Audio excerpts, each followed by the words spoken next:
Welcome to the Voice of All Things. This is part 1 of an epic 4-part video where we will look at every named character in One Piece, where they are now, and how they may affect the story going forward. Plus, I'll share my thoughts on them and any fun trivia I happen to remember. Before we get going though, please note that 1. There are going to be some anime spoilers, and 2. Any characters in Wano currently will be discussed in part 4, so I'm going to be skipping a few of them. So let's dive right into part 1, the East Blue.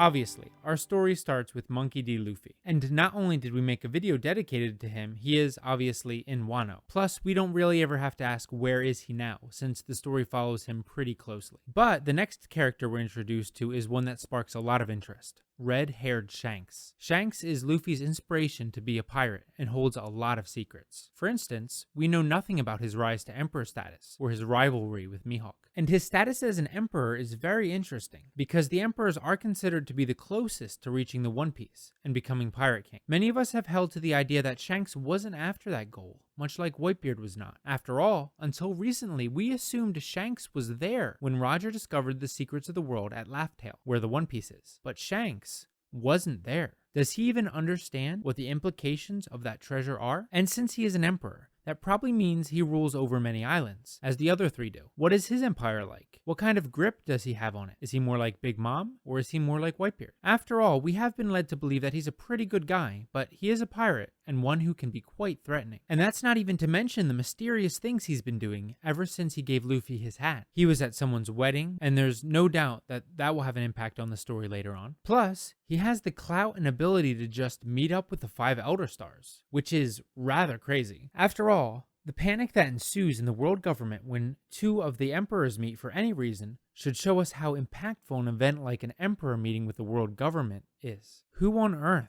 did he have to talk to them about? And of course, that was the last time we saw Shanks, at Reverie of all places. No doubt, he will pop up more than ever as Luffy reaches the same status as his old hero. How soon will that be? Hard to say. His promise to Shanks leads us to believe that it will be one of the last things to happen in the story, but we can't know for sure. We don't even know if they will be on the same side at that time. Like I said, Shanks seems like a good guy, but Luffy will need to surpass him, and Oda decided to tell us that Shanks was never at Laugh Tale for a reason. The next characters we meet in the story are the members of Shanks' crew, such as Lucky Roo, Ben Beckman, and Yasopp. Plus, to round out the named crew members we have is Rockstar, who joins years later. These characters will probably only be interesting to us when Shanks meets back up with Luffy, and they are all probably wherever Shanks is. While the entire crew is very powerful, I think that we as fans give more importance to Ben Beckman and Roo than Oda does, as he initially didn't even bother to introduce them, calling Beckman just first mate, like Luffy didn't even know what his name was. It is like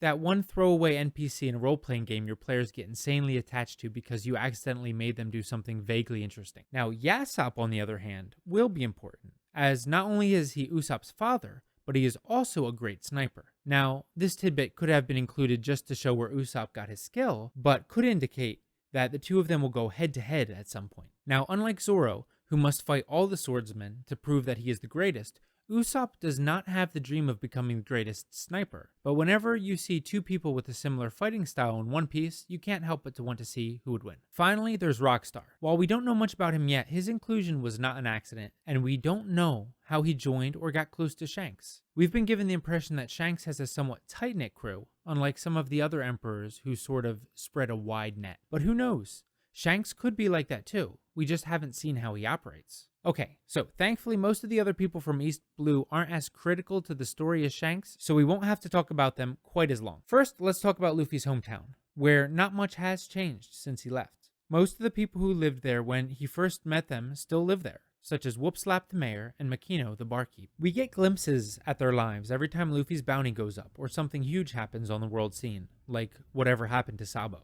More on that in a minute. Whoopslap really doesn't do anything interesting, and it's safe to say he probably won't do anything interesting going forward. I'm actually not even sure his name has been officially said in the manga, but it's so funny I figured I'd include it anyway. Now, Makino, on the other hand, has one interesting thing going for her. Her sudden baby. If that child wasn't the baby of another existing character in the series, Oda probably would have shown the dad. Yet, we see no father. Now, honestly, it's completely up in the air. We'd have no idea who this could be, but my best guesses would probably be Ace, Shanks, or Garp. Ace, really? Isn't he a bit young? It could happen. Garp? Really? Isn't he a bit old?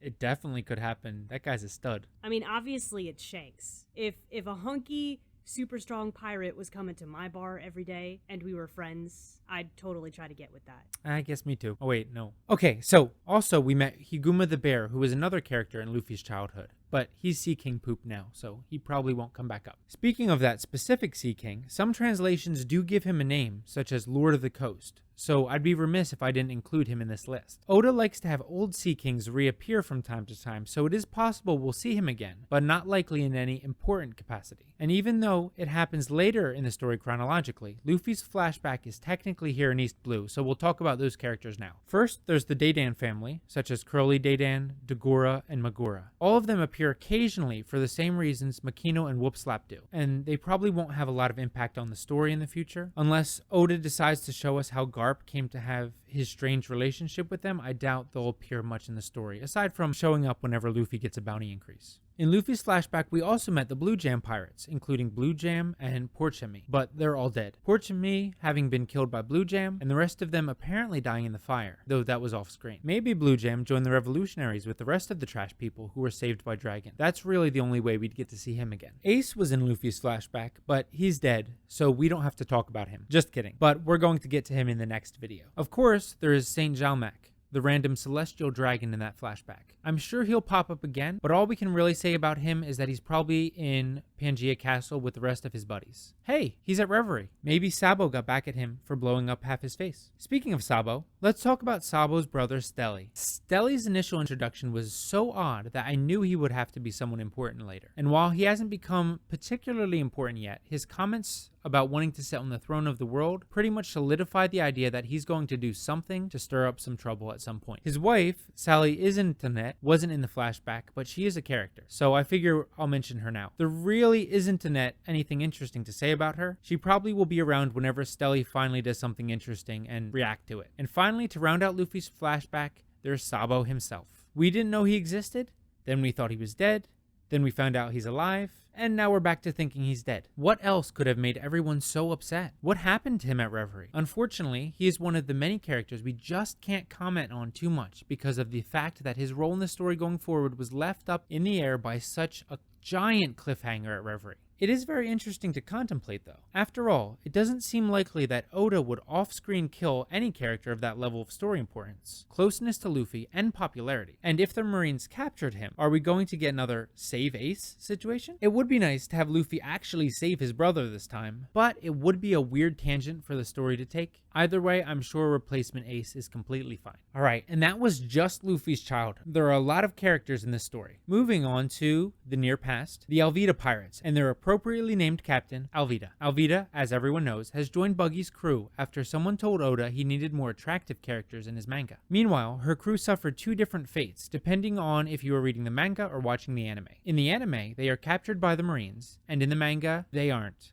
They just kind of become unemployed, I guess? We'll touch on Alvida more once we get to Buggy, but for now, let's talk about the only other interesting member of her crew, Koby. Koby is fascinating. He has become quite powerful since Luffy last one-shotted him, and quite famous too, having made a name for himself during the Rocky Port incident of fame, an incident that Trafalgar Law was, curiously, also involved in. Last we saw him, he was on his way to capture Boa Hancock and the Kuja pirates. I was kind of hoping he would have been dispatched to capture the Buggy pirates, so he would finally get to capture Alvida personally, but alas, surely he'll get another chance, as there's no way the great Buggy of the Pirate King's crew would be defeated so easily. Now, while we wait to find out the results of his battle with Boa Hancock, let's speculate on his role in the story. We're getting to see him rise in power on the sidelines. Not quite as quickly as Luffy, but quite quickly indeed. He still believes in the government and in justice. I wonder if Oda is keeping him behind Luffy for a reason. Perhaps he isn't meant to challenge Luffy in the story, but instead be essential for cleaning up after the events that will end in Luffy's ascent to the throne. He's like the Marines' Prince Zuko, there to lead the world into a tyranny-free future. Or maybe he'll just have an epic clash with Luffy at the end of the story once he gets strong enough. Who knows? Still, that seems unlikely, since even when Luffy is at odds with someone, he really doesn't fight good guys. He didn't really fight Fujitora or Aokiji, and he hasn't really ever had an actual fight with Smoker. Think about it. And I think all of that is very noteworthy. Also, whenever Kobe shows up, Helmeppo will be there. Oh wait, we're getting ahead of ourselves. We almost missed Roronoa Zolo, the first member of the PK crew. Yeah, we'll get to him once we get to Wano in part 4, and we'll absolutely have to make a video about him later. We first met Zoro in Shellstown, which is now a far more peaceful marine town. Rika, basically the only other named character in that arc, lives there and makes food for the Marines. She'll probably only pop up to react to bounties and such, as she is just a little girl and won't be able to do much unless we have another big time jump. As you may recall, the town was in a poor state thanks to Axe Hand Morgan, not to be confused with Big News Morgans. Apparently, Morgan is so unimportant that Oda forgot him and gave another character that name. Really though, we haven't seen him in so long. He's part of an exclusive group of characters from the East Blue that were special enough to find niches in the story, but are now too weak to actually make a reappearance as a threat. Still, I hope we do get to see him again, but it is a quandary how Oda would even work him into the story. Clearly, Oda wants to streamline his tale from here on out, as he doesn't even name people's devil fruits anymore, unless it comes up organically. Before, every character was like, yes, I am the user of the blah blah fruit, giving me the power to yada yada. But now, only the real important characters get to have that chance, because they earned it, and there are too many characters with devil fruits. That was a bit of a tangent, yes, but the ultimate point is that I think that where's Captain Morgan is a question we'll only get an answer to in an SBS, unfortunately. Morgan's story brings us right to Monkey D. Garp, the hero of the Marines, and the grandpa of our story's hero. Now, this is the man whose story just keeps on giving. The more we learn about him, the more interesting he becomes. Originally, we thought he was just an important yet silly Marine. Then we learned he's Luffy's grandpa. Then we learned he is the hero of the Marines who cornered Roger himself on several occasions. This leads us to the conclusion that it was Garp who captured Roger. But then we find out that Roger turned himself in. Was Garp just given the credit like Smoker was given the credit for Crocodile's capture? No, Garp was the hero of the Marines, and it was because he fought with Roger at God Valley against some of the most powerful humans on the planet. And now, God Valley is gone, along with the villain that they fought, leaving us with even more questions about Garp. Where does that leave Garp in the story now? Well, he's semi-retired. He isn't actively fighting pirates, but trains new Marines, gives them exposition, and, most recently, helped the royalty of Fishman Island return to their home after Reverie. Does this mean that Garp has been sidelined and is now just an expository old guy? I hope not. I hope we'll get to see a few more shocking twists out of him as the story rushes towards its glorious conclusion. And you know what? I'm pretty confident Oda will deliver on that. Then there's Kawina, who is dead, killed by some stairs. Perhaps the same stairs that tried to off our precious Pepe. As much as I want to, we won't talk about her dad, who I don't believe was ever named in the manga itself, but instead in a databook. Maybe him and his family will come up in Wano. Maybe we'll get a little more of Zoro's flashback, kind of like how we got a little more of Sanji's flashback last arc. Until then, though, apparently this is all Oda has in store for us with these characters. Disappointing? Maybe. But I'm not really all that disappointed. I'm honestly more hyped for the fight against the Immortal Dragon, so I'm okay with Oda sidelining Zoro's story. Now, Nami is next, though if you were watching the anime, you were introduced to her a lot earlier. Of course, she's in Wano with the rest of the crew, so we'll talk about her later on. Moving on to Orangetown, there we're introduced to the lovely Boodle and adorable Chucho, who delivered some of the most dramatic panels in the manga to date, and every time those scenes get to me, every time I get to that arc, I tear up a little bit because those are moving. However, as most average village people in the series, their role is just to lead a happy life after Luffy saved them and react to bounty increases. This is in stark contrast to the other characters we met in this arc, the Buggy Pirates, who, against all odds, are still alive. Their ranks include their leader, Buggy the Clown, their now obese first mate, Moji the Lion Tamer, and Richie as Lion, Kabaji the Acrobat, and as we said earlier, Alvida, the Smart One. After the events at the War of Marineford, the crew gained a huge following, including a great deal of powerful impel-down prisoners, and Mr. 3, aka Galadino, the other smart member of the crew. We'll talk more about him in part 2 of the video. From what I can tell, Buggy's crew is about to be decimated, as he intends to use them as decoys while he escapes, likely with the aforementioned name members of his crew. So while the fates of Mihawk, Hancock, and Weevil are up in the air, it's pretty clear that Buggy will be fine when we next see him, even if he's a little shaken. After all, he still needs to find Captain John's treasure, and Oda clearly has big plans for him still, both comedic and serious. What they are is anyone's guess though, since who could have imagined he would have been a warlord of the sea? That being said, I think Kabaji is basically done being an important story element, and Moji is just going to keep getting weirder looking every time we see him. Alvida, on the other hand, may actually have some importance, as she is actually somewhat powerful and once again has ties to Kobe, which would be neat to see fleshed out. While the Buggy Pirates run for their lives, likely to team up with someone way more powerful than they are, let's go check up on Gaimon and his girlfriend Sarfunkel. Oh, looks like they're still on the island of weird animals. I wonder what the purpose of that arc was. Like Zoro and Nami, we'll talk about Usopp later,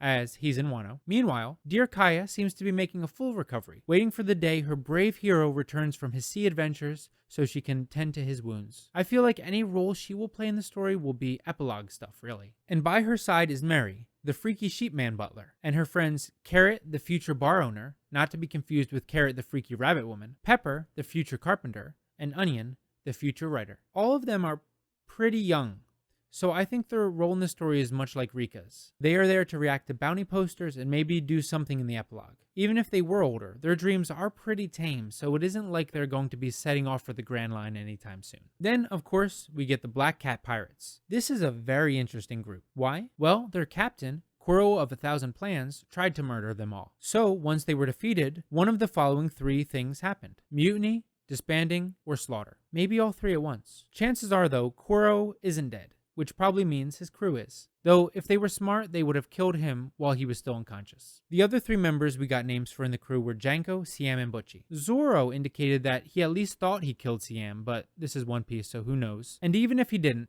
Siam and Butchie are in the same metaphorical and literal boat that the rest of the crew are. Kill or be killed. I wonder if that's why we haven't seen that crew's fate. Oda doesn't like to have his characters be dead, so he can't show them, or people will be like, hey, why are they still alive? Not that that stopped him before, though. So, Kuro and Morgan are both great mysteries, both of which we mentioned in our Every Mystery in One Piece video, if you want to check that one out later. The only member of this crew that we know the location of is Janko, who mysteriously was able to convince the Marines to let him through and enter into their ranks using the power of dance. He is now working along with his best friend Fullbody, a character Oda put a lot of thought into naming, or none at all. Hard to say. But these two pop up whenever Hina does, so while having been relegated to background gag characters, we can expect to see them a lot, as Hina does show up a lot. More of her in part 2 also. About the same time we met these two, we also met Johnny and Yusaku. Despite being Zoro's old buddies, they are surprisingly weak and became fishermen in Nami's hometown where the crew left them. It's really for the best. They were terrible bounty hunters. Of course, this means they have been transformed into nothing more than what we'll be calling from here on out bounty watchers. Characters we'll see every time Luffy makes the news, and really only then. Speaking of bounty watchers, we can't forget Zeph, Patty, and Carne, along with the fighting chefs. This group seems to be out to turn the Barati into a restaurant chain, which will be pretty nice for starving sailors. Good for them. As exciting as Zeph is as a character, that's really all we're likely to see for him in the story, as he wouldn't really have it any other way. He wants to be retired. And we can't forget about Vinsmoke Sanji, who is in Wano with the crew. More on our final East Blue crewmate when we get to part 4 of the video. At the Barati, we also met Don Krieg and the Krieg Pirates, or what was left of them. Dracula Mihawk wiped out most of the crew. More on him in a minute too. Of the remaining few dozen members of the crew, only 2 were named. Gin, who last we saw was at death's door, certain he didn't have much time, but promising to see Luffy on the Grand Line if he survived. And Pearl, who was one of the first villains to get a tragic backstory. Last we saw them, these 3 characters were all together over 900 chapters ago. They make up the final part of the mystery Vanishing Pirates of the East Blue, along with Morgan and Kuro. Will they come back? I hope so. Since we don't know their fate, let's talk about Mihawk. Much like Buggy, he is currently under siege by the Marines. However, unlike Buggy, he is one of the strongest characters in the One Piece world, so much so that he is almost certainly the final boss for our secondary protagonist, Zoro. Of course, that is where he'll be at the end of the story. Between now and then is anyone's guess. He may team up with one of the emperors to avoid being hounded by the Marines. Or perhaps he'll start his own crew. It would be interesting to see him join Shanks, his old rival's crew. That would mean that the ultimate swordsman and one of the world's greatest snipers would be on the same crew, a fitting final battle for the Straw Hats. Then, we get to Arlong Park. Most of the characters here actually have been all but dismissed from the story, having their sagas complete. Nojiko and young Chabo started Belmare's Tangerine Company, and they along with Genzo are all now bounty watchers, much to the infuriation of Genzo. Belmare was locked in a prison forever when Arlong took over, so I guess she's still there. It is possible she died there though, as we do see Nojiko looking at a grave later. Now the villains of the arc, Arlong, Kurobi, and Shu, along with any of the Arlong pirates Zoro didn't kill, are all in prison, as confirmed by Hachan. And with Fishman Island having brought the tale of the fishermen full circle, it is likely things will stay that way. Now, of course, Nezumi, the corrupt marine, is still at large, doing corrupt things, and Momu is swimming somewhere around Fishman Island, but it is hard to say when those two will play an important part of the story. I'm sure we'll see them again at some point though. On the other hand, we will absolutely see more of Hachan, as he's become a fairly important character. We'll see him again at the very least when Luffy goes back to destroy Fishman Island, if not sooner. For now though, he is probably selling his takoyaki on Fishman Island. Then, we met Commander Brand New, whose job is apparently something to do with assigning bounties, so he's doing his job in New Marineford, I guess. Whoops, nearly forgot Commodore Purin, who died almost immediately when Arlong's crew sunk his ship, so yeah, he's dead. Ippon Matsu is a fairly obscure character. So for those who don't know, he is the one who gifted Zoro the 2 swords he no longer uses, Sandai Kyetsu and Yubashiri. So sad. He's a bounty watcher now, and one of my favorites. The next 3 characters feature so heavily in the series, it was actually hard to write about them. First, let's talk about Smoker and Tashigi. Unlike Kobe, who is continuing to grow in power as a Marine, Smoker seems to be encountering a lot of roadblocks, constantly being faced with the corruption and evil in the system he's part of. It reminds me of a theory I once read that outlined the possibility that Smoker will be on Luffy's side by the end of the series. I still think that Smoker has one of the most brilliant character introductions in the series, probably my second favorite after Kaido. When we first met him, we got to see how much of a good person he is, and based on everything we know of him, not to mention how many times he has had to work with Luffy, I wouldn't be surprised at this outcome. Even if he does want to take down Luffy, last time we saw Tashigi and Smoker, we also got to see how absolutely massive a gap there is between their power and Luffy and Zoro's power, a gap that has only grown since. Unless they get some big power up, they almost certainly have moved out of the antagonist category, as they simply don't have the power to antagonize our crew, even if they wanted to. But who knows, their meeting with Vegapunk may yield some interesting results. Finally, the East Blue rounds out with one character introduction, Monkey D. Dragon. He initially seemed like a weird deus ex machina to save Luffy, but once we learned that he was Luffy's dad, it all made a little more sense. He just wanted to save his kid. Of course, we don't know how much influence he had on the situation. It is indicated that he has some sort of weather powers, but nothing has been confirmed. Maybe he has the Kamakama no Mi, which would be fitting considering his current living situation. Dragon, last we saw him, was on Kamabaka Island, and apparently new HQ of the Revolutionary Army after Baltico was ravaged by the Blackbeard pirates. A battle we still need to know more about. Dragon's place in the story is strange, as he has so many ties to Luffy, both in family and goals, but the two just don't interact. Unlike the rest of his family, Dragon seems to be very serious, so it does make one wonder what a meeting between Luffy and Dragon would be like. A few other things we need to know about Dragon are: what were his interactions with Robin like? What made him become a revolutionary? Who was his baby mama? And that's just scratching the surface. Really, we need a whole video on him and a lot more information from Oda before we can know his true place in the story. And that concludes part 1. Hit that subscribe button so you can get alerted when part 2 comes out to learn more about where the characters we met in the Grand Line are now. Yo! Gaigo! Hey there! Don't leave without subbing. Hey there! Don't leave without liking. Hey there! Don't forget to comment. Hit the bell, hit the bell, hit the bell.